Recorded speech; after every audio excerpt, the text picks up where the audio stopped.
Good afternoon to you, TTRPG world, and what a fine afternoon it is indeed. The TTRPG, or in the case of this affair, the Dungeons and Dragons community online, has chosen to make up for last week's barren selection of stupidity by spoiling me for choice.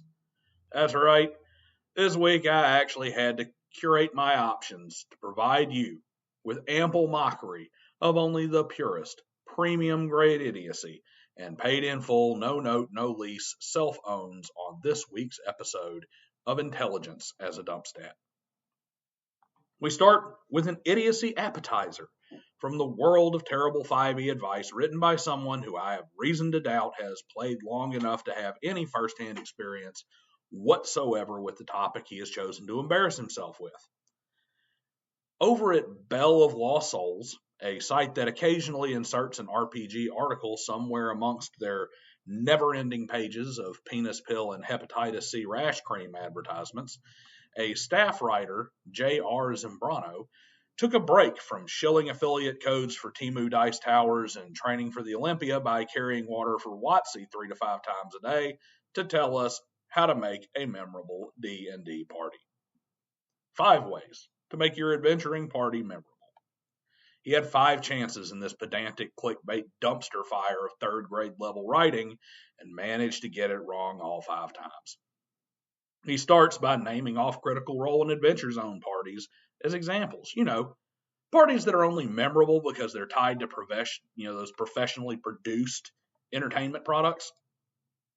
Then, after scrolling past another advertisement for hemorrhoid cream, he tells us there are secret ingredients that you can add right now to make your party a memorable character all on its own.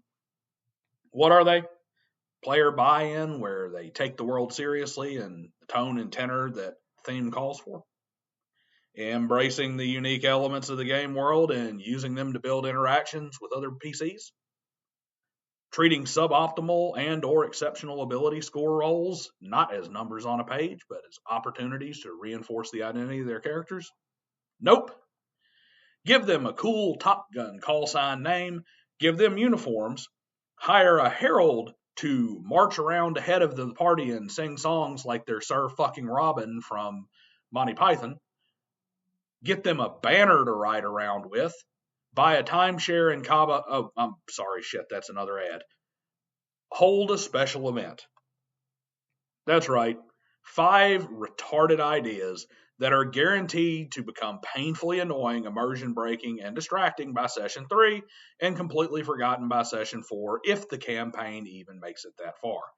Newsflash, JR. You want a party to be memorable, but not because of all the try-hard retarded ideas that you wanted to force into it. Truly memorable parties are not artificial creations of the players. They are natural occurrences that arise through play and interaction. The only meaningful tips that can be given to produce more memorable PCs and parties are tips that lead the players to being better situated to recognize, experience, and capitalize on the opportunities that arise at the table. We remember PCs and parties for that off-the-wall 1 in a million stunt that paid off, or that crazy idea that should have never worked but did, or that spectacular failure someone embraced and turned into an unforgettable instance of making lemonade out of lemons. Not by drawing some convoluted mercenary company emblem and saying, okay guys, we all wear purple. Perhaps you should see what kind of unique spin you can put on that 3 you have in your intelligence stat, so you can write an article that will be remembered more fondly than the gas station Rhino Pills pop-up that interrupted your read for the 4th time in a 700-word article. Now we move on to the main course. Courtesy of the clown princes of the Dunning-Kruger effect, the BroSR. This was a tough one. Like I said, there was so much stupid to choose from, and narrowing it down to not have a 60-plus minute rant took some doing.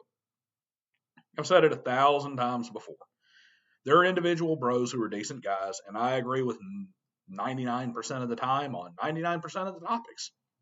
The issue is when they combine their powers to make some kind of low IQ Jersey Shore Captain Planet and start dogpiling in people's comment sections with their only one right way to play, and that's our way stupidity.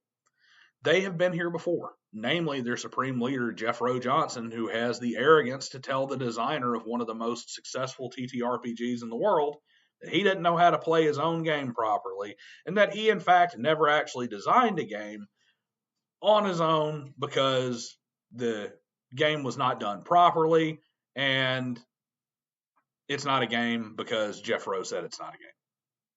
This time it's even worse. The narcissism cranked to 11. The IQ dropped to -10. The sheer dick-headed assholery dialed up off the charts. The bros, you see, only really play two versions of one game. Original Dungeons & Dragons and Advanced Dungeons & Dragons. Sure, they dabble a bit elsewhere, but the entire idea is strict rules as written play and a wargaming rather than a role-playing game approach. This time, they decided to step up to Rob Kuntz. That's Robilar, a character rolled for the second ever D&D session as part of Gary Gygax's playtest group. One of the players, the Tomb of Horrors, was written to challenge. One of the 6 original TSR employees, and if I recall correctly, the last surviving member of the group who originally developed Dungeons & Dragons as a game. Rob said that a core tenet of bro philosophy was mistaken, namely that AD&D is a flawless system with an answer for everything that is intended to be played explicitly as written, and that it was also a super supplement to chainmail and even used a lot of chainmail mechanics. Rob disavowed them of this notion, since he was actually there as part of the first ever D&D group before D&D was ever even a finished idea, let alone a finished product. Still, the bros insist that they are the only ones who know how to play the game correctly and insist the game's creators are wrong about their own creations and the histories of those creations. It is difficult to actually encapsulate all the bros say on X alone because they constantly quote tweet and post over and over, breaking comment threads into dozens or hundreds of disjointed feeds. But they even went so far as to claim that Gary Gygax never played D&D. Only the BroSR has ever actually played Dungeons & Dragons, and no one else has ever done it right, and as a result, all their games are garbage. Followed by this middle school obsession with an in-joke insult about the soup aisle. I guess that's the only aisle where the cost of goods is as low as their intelligence. Maybe the bros use charisma and intelligence as dump stats, because these clowns would tell Moses that he didn't know what he meant when he recorded Jewish law, and that Christ didn't understand the lessons of his parables if Jeff Rowe Johnson just so happened to release Appendix Bible as his next literary abortion. Need a palate cleanser, cheese course, a dessert, if you will? We finish off our night of dining on dumbass with a visit to the basic expert. Want a guy with all the bros' worst qualities dialed up to the max, with his own personal cross to drag around as an optional extra? Well, that would be the basic expert. While he has actually contributed far more to the hobby than the bros have, with a few solid OSR offerings and his Aztec Mesoamerican themed game and his white box release, he is a jackass bred from the same horse and donkey.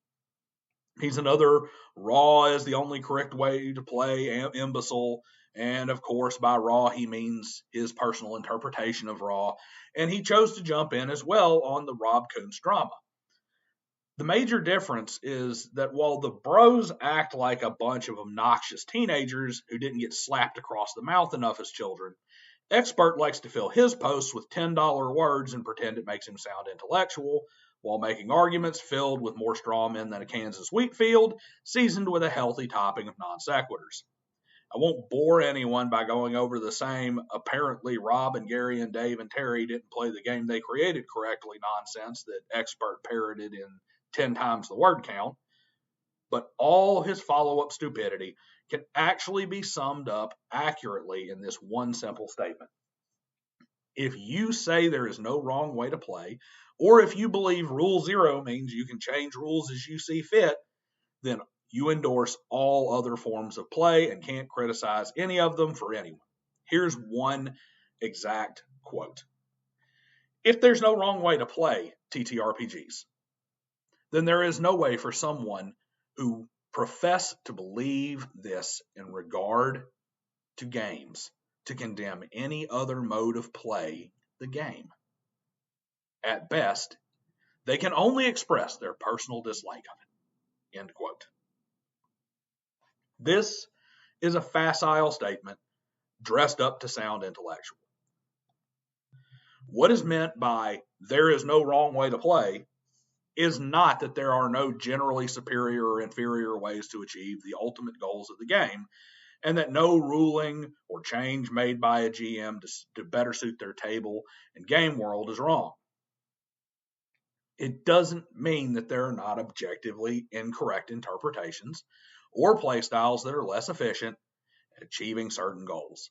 For example, lowering HP and eliminating death saves is not playing wrong, but it can still be criticized as a poor decision that objectively harms the goal of running a superheroic fantasy style game by greatly increasing the lethality of combat scenarios. The basic expert is an expert at exactly two things: pretending that matters of considerable shades of gray are black and white, and convincing himself that his intelligence score is 18, not 1.8. There's the weak and stupid for you. I'm going to go binge watch reality TV in a desperate attempt to hear someone say something less intelligent than the subjects of this video. Like, share, subscribe, and comment below about what Numbskull you think better deserved a spot on this week's list. And I'll see you guys next week.